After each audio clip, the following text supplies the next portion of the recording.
मैंने student visa apply किया हुआ, मेरा वीज़ा नहीं आ रहा। मुझे 6 महीने हो गए हैं, मेरा वीज़ा अभी तक नहीं आया। मुझे मेडिकल दिए हुए स्टूडेंट वीज़ा के लिए 3 महीने हो गए हैं, मेरा वीज़ा भी नहीं आया। तो ये सारे सवालात जो कि पाकिस्तान से और इंडिया से लोग पूछ रहे हैं, ये बिल्कुल सवाल ठीक है और वाकई में ऐसा है कि वीज़ा जो है डिले का शिकार है। नेपाल से भी ऐसा हो रहा है बहुत सारे इंस्टेंसेस के अंदर। तो ऐसा क्यों हो रहा है ये जानने की आज कोशिश करते हैं। एक खबर छपी है उसको पढ़ूंगा, एक और पेपर छपा है उसको पढ़ूंगा और एक अंडरस्टैंडिंग डेवलप करेंगे कि एक्चुअल रीजन है क्या कि वीज़ाज आ क्यों नहीं रहे और ऑस्ट्रेलिया के वीज़ा इतना डिले का शिकार क्यों है।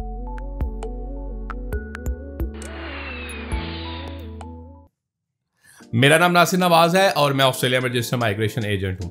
आज हम ये जानने की कोशिश कर रहे हैं कि स्टूडेंट वीज़ा जो अप्लाई किए हुए हैं वो आ क्यों नहीं रहे। ये बेशक स्टूडेंट पाकिस्तान से हो, इंडिया से हो, उनका बायोमेट्रिक्स हो गया, मेडिकल भी हो गया, इन सम इंस्टेंसेस इंटरव्यू भी हो गया, अब वीज़ा आ क्यों नहीं रहा, क्या चल रहा है। तो इस हवाले से एक पेपर में पढ़ूंगा और एक और खबर है वो छपी है वो पढ़ूंगा और इसको जानने की कोशिश करेंगे जो एक्चुअल रीज़न है और ये वाकई में रीज़न मौजूद है कि वीज़ा डिले का शिकार क्यों है। ये भी बातें अब सामने बिल्कुल खुल के आने शुरू हो गई हैं, तो मैं इसको पढ़ूंगा। अब हुआ क्या, इमर्जिंग इंटेग्रिटी इश्यूज के हवाले से एक चीज़ छपी, उसमें यह लिखा गया कि जब से डिपार्टमेंट ऑफ होम अफेयर्स ने या ऑस्ट्रेलियन बॉर्डर फोर्स ने ऑस्ट्रेलिया के बॉर्डर्स ओपन किए हैं तो बहुत ज़्यादा एक केस लोड आया है, बहुत ज़्यादा एप्लीकेशंस आई हैं ऑस्ट्रेलिया को स्टूडेंट वीज़ाज के हवाले से। अच्छा, अब उसके अंदर उन्होंने ये लिखा कि एजुकेशन प्रोवाइडर्स में सी इंक्रीज इन वीज़ा रिफ्यूजल्स। अच्छा, इन्होंने ये कहा कि जो एजुकेशन प्रोवाइडर्स हैं उनको अब नज़र आएगा बहुत सारे वीज़ाज रिफ्यूज़ होंगे। तो आप देखें आइंदा आने वाले जो वीज़ाज हैं बहुत ज़्यादा रिफ्यूज़ होने जा रहे हैं। उसकी रीज़न क्या होगी वो भी नीचे जाके बताई हुई है। ये बेशक वेट सेक्टर हो, हायर एजुकेशन सेक्टर हो, मास्टर्स प्रोग्राम हो, बैचलर्स प्रोग्राम हो, तो रिफ्यूज़ल आएंगे। क्यों आएंगे आगे चल के इसका अभी मैं आपको बताता हूँ। अच्छा जी, उन्होंने ये कहा कि providers may raise the occasional visa decision directly with us, however we encourage provider to engage with the recruitment agent through reviewing the decision record and supporting documents in the first instance. उन्होंने कहा providers जो हैं यानी universities colleges जो हैं हमारे साथ engage हो सकते हैं, हमें बता सकते हैं, लेकिन सबसे पहले अपने एजेंट को देखें, एजेंट ने आपके कैसा काम किया हुआ है। Interviews remain a key method for providers to ascertain the genuineness of an applicant। अच्छा, ये भी इनकरेज किया गया है कि जो कॉलेजेस हैं, यूनिवर्सिटीज़ हैं, वो एक इंटरव्यू की तरह का एक करें, वीडियो कॉल कंडक्ट करें एप्लीकेंट के साथ। मिसाल के तौर पे जो एप्लीकेंट्स हैं उनके साथ इंटरव्यू कॉल, वीडियो कॉल रखें जूम के ऊपर और देखें कि क्या स्टूडेंट वाकई कैपेबल है कि उसको उसकी जो लैंग्वेज है वो ठीक है, जेन्युइननेस ठीक है, उसको सारा अपनी चीज़ों का पता है। तो जो जीटी है उसको असेस करने के लिए बहुत सारे प्रोवाइडर्स हैं, प्रोवाइडर्स ये काम करना शुरू करें। तो अब मुझे ये लगता है आइंदा आने वाले दिनों में इंटरव्यू कॉल्स आ सकती हैं प्रोवाइडर्स की जानिब से, यूनिवर्सिटीज़ की जानिब से, कॉलेजेस की जानिब से, इवन स्टूडेंट वो जो एडमिशन प्रोसेस है उसके हवाले से। अब इसमें ये सवाल भी एड्रेस हमारा हो गया कि हमारे ऑफर लेटर्स लेट क्यों आ रहे हैं, हमारे सीओई लेट क्यों आ रही है। तो भाई ये हो ये रहा है कि डॉक्यूमेंट जो है उनको एक्सटेंसिवली चेक किया जा रहा है, केस लोड बहुत ज़्यादा है, इस वजह से इसमें जो बहुत ज़्यादा चीज़ें हैं इनको चेक करने में टाइम लग रहा है। अच्छा, नेक्स्ट जो पॉइंट इसमें लिखा गया, cost of living pressures and economic uncertainty has increase in many countries causing an influx of non-genuine applications and applications from applicants whose primary purpose is to work in Australia. Providers should carefully consider a potential student's financial capacity to study in Australia as part of their genuine student considerations. ये कहा गया कि दुनिया के अंदर आप सबको पता है कि बहुत महंगाई हुई है, तो अब ये कंसर्न रेज होने शुरू हो गए कि जो लोग स्टूडेंट के लिए आना चाहते थे, एक्चुअली वो स्टूडेंट नहीं है, वो वर्क काम के लिए आना चाह रहे हैं, यानी स्टूडेंट वीज़ा प्रोग्राम को अब्यूज़ किया जा रहा है या एक्सप्लॉइट किया जा रहा है या यूज़ किया जा रहा है काम करने के हवाले से, पर्पस के हवाले से। लोग पढ़ने नहीं आ रहे बल्कि काम करने आ रहे हैं। तो ये कहा गया कि इनकी जेन्युइननेस को जानना ज़रूरी है, इनकी इंटेंशन कंसिडरेशंस जो हैं क्या वो ऐसा एज अ स्टूडेंट ही हैं, ये जानना बहुत ज़रूरी है। तो इंटेग्रिटी के हवाले से ये बात की गई। अच्छा, एक और चीज़ जो है उन्होंने कहा कि जो प्रोवाइडर्स हैं वो चल के प्रोवाइडर्स देखें, एक सिस्टम होता है प्रिज्म, उसमें देखें कि जो एजेंट्स हैं उनका सक्सेस रेट क्या रहा, क्या सक्सेस रेट्स हैं उनके, उनकी एप्लीकेशंस के रिफ्यूजल्स कितने हैं। तो एजेंट टू एजेंट भी वेरी करेगा। तो you have to be very careful कि आप कौन से एजेंट को चुनने जा रहे हैं, एजेंट की इंटेग्रिटी कैसी है, एजेंट की जो इमेज कैसी है, या सारे मामला। तो ये आप पे भी है बीइंग एप्लीकेंट, बीइंग स्टूडेंट, कि आप किस एजेंट के थ्रू जा रहे हैं। तो ये बड़ा इंपॉर्टेंट फैक्टर है। अच्छा, एक और चीज है जी, emerging integrity issue in Indian case load. तो ये लिखा गया large volume of student visa application the Haryana, Gujarat and Punjab region in India have presented a range of integrity concerns including fraudulent Indian academic qualification, fraudulent English language test results, fraudulent financial documents and identity fraud. Several education agents have been linked to large volume of these applications. Many of the applications had a confirmation of enrollment yani COE for university level courses including masters level courses.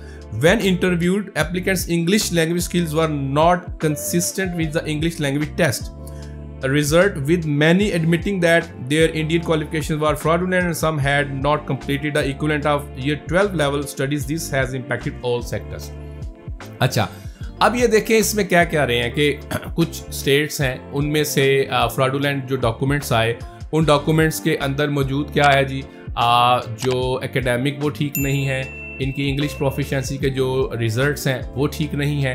तो ये सारी चीज़ें इसमें से आई। अच्छा, अब कहा गया कि इवन कि उनमें ऐसे स्टूडेंट्स मौजूद हैं जिनके पास मास्टर लेवल की COEs मौजूद हैं, और जब उनसे इंटरव्यूज़ किया गया, जब उनसे बात की गई, तो उनकी जो इंग्लिश है या अंग्रेजी उन्होंने जो बोली वो कंसिस्टेंट या उस तरह की नहीं है जो रिजल्ट दिखा रहा है। मिसाल के तौर पे एक पे आप रिजल्ट दिखा रहे हैं 7 ईच आर्ट्स, और जब आप बात करने जा रहे हैं तो बात करने वाले को पता नहीं आप क्या बात कर रहे हैं इंग्लिश में, तो उसमें से जो कंसर्न्स रेज होते हैं। अच्छा, एक ये कहा गया, इसके अंदर 2-3 जो फैक्टर्स हैं वो मैं इसको इंटरप्रेट करता हूं। एक तो फैक्टर ये है कि एजेंट कौन सा है, आप किसके पास जा रहे हैं। दूसरे नंबर पे जो बेशक मास्टर लेवल की COE भी है उसमें भी रिफ्यूजल्स नजर आ सकते हैं। ऐसा नहीं है कि भाई आप मास्टर्स में चले गए, हायर एजुकेशन में चले गए तो आपका रिफ्यूजल नहीं आएगा, वो भी आ सकते हैं। तीसरा ये कि आपका इंटरव्यू हो सकता है, प्रोवाइडर भी कर सकता है, ये भी एम्बेसी भी करेगी, और आइंदा आने वाले दिनों में मुझे ऐसे लगता है, I am not sure, I am just assuming, again ये लिखा कहीं नहीं है, मुझे ऐसे लगता है कि जब आप लैंड करेंगे there might be the chance कि यहाँ पे भी आपको, ऑस्ट्रेलिया में भी इमिग्रेशन ऑफिसर जो है वो आपको इंटरव्यू कर सकता है, जस्ट टू प्री स्क्रीन या असेस कि आप जो है जेन्युइन स्टूडेंट हैं या नहीं है। आगे चल के emerging integrity issues in Pakistan caseload. अच्छा, पाकिस्तान केस लोड्स के हवाले से भी बात की। The department has identified the widespread use of fraudulent financial documents in visa applications from Pakistan. This appears to be organised by a small group of education agents. Fraudulent education qualification have also been detected in the Pakistan caseload. अच्छा, इसमें यह कहा गया 2 चीजें। Again इसमें financial documents की बात की गई है और एकेडमिक डॉक्यूमेंट्स की बात की गई है। मिसाल के तौर पे फाइनेंशियल डॉक्यूमेंट्स जो हैं वो बैंक स्टेटमेंट के हवाले से या उसके साथ साथ जो लगे हुए डॉक्यूमेंट्स हैं उसके हवाले से बात की। इसके अलावा ये कहा कि एकेडमिक्स जो हैं वो भी फ्रॉडुलेंट लग रहे हैं। मिसाल के तौर पे बहुत सारे लोग जो गैप आ गया, कोरोना के अंदर गैप आ गया। अब कोरोना के अंदर जब गैप आ गया तो उसमें से लोगों ने क्या करते हैं, समटाइम्स उनको मशवरा ये दिया जाता है आप एक काम करें, आप ऐसा करें, आप ना डिप्लोमा बना लें। अब वो एकेडमिक जो डॉक्यूमेंट है वो बेसिकली फ्रॉडुलेंट है, फाल्सिफाइंग हो रही है। तो अब वो जो गलत होने की वजह से, फ्रॉडुलेंट होने की वजह से ये भी जो है इंटेग्रिटी इशू है। और ऑस्ट्रेलिया ये समझता है हर डॉक्यूमेंट जेन्युइन होना चाहिए, हर स्टूडेंट वीज़ा जो स्टूडेंट है वो जेन्युइन होना चाहिए, एप्लीकेंट जेन्युइन होना चाहिए। एक और चीज़ उन्होंने ये कही एजेंट्स को चुनने के हवाले से, तो आपने ये देखना है आप किसके पास जा रहे हैं, किस एजेंट के पास जा रहे हैं। तो ये भी बड़ा इंपॉर्टेंट फैक्टर है, तो इसको भी आपने देखना है। अच्छा, आगे नेपाल की चल के बात हुई कि emerging integrity issues in the Nepalese caseload. Fraud is present in the Nepalese caseload and there has been a significant increase in lodgements in the vet sector. उन्होंने कहा कि जो vet sector है उसके अंदर काफ़ी significant जो increase हुआ lodgements यानी applications के अंदर, तो इसके अंदर भी चीज़ें मौजूद पाई गई हैं।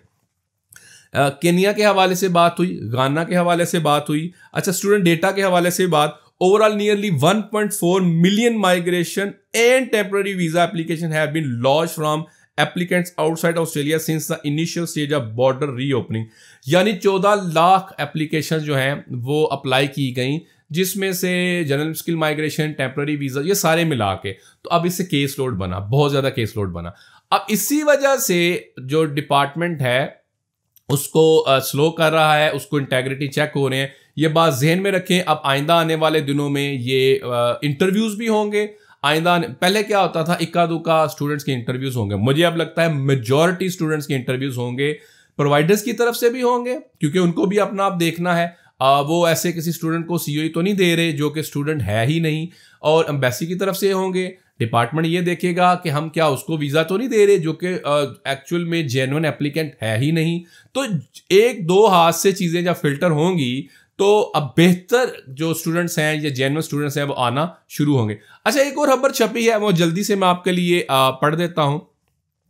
इसमें भी यही कहा गया कि जो सीईओ हैं international education association of Australia के, उन्होंने भी इसी तरह की बातें की। Concern about application involving fraudulent documents originating from certain states, तो उन्होंने भी इस तरह की बातें की। ये खबर भी छपी है। मैंने ये डिटेल्ड खबर आपके लिए, डिटेल्ड डॉक्यूमेंट पढ़ा है, इसलिए पढ़ा है ताकि आपको पता चले कि हो क्या रहा है, बैकएंड पे क्या हो रहा है। इससे मजीद जो है वो वीडियो लंबी हो जाएगी। मैं आइंदा आने वाले दिनों में जो इस तरह के कंसर्न्स होते हैं, मैं डेफिनेटली उस पर वीडियोस बनाता हूं और एक ऑथेंटिक सोर्स के साथ चीज़ों को लेकर चलते हैं। हमारा मकसद ही है आप तक बेहतर और ऑथेंटिक इन्फॉर्मेशन पहुंच सके। हमें सपोर्ट करने के लिए, हमारे चैनल को सपोर्ट करने के लिए सब्सक्राइब करें। Thank you.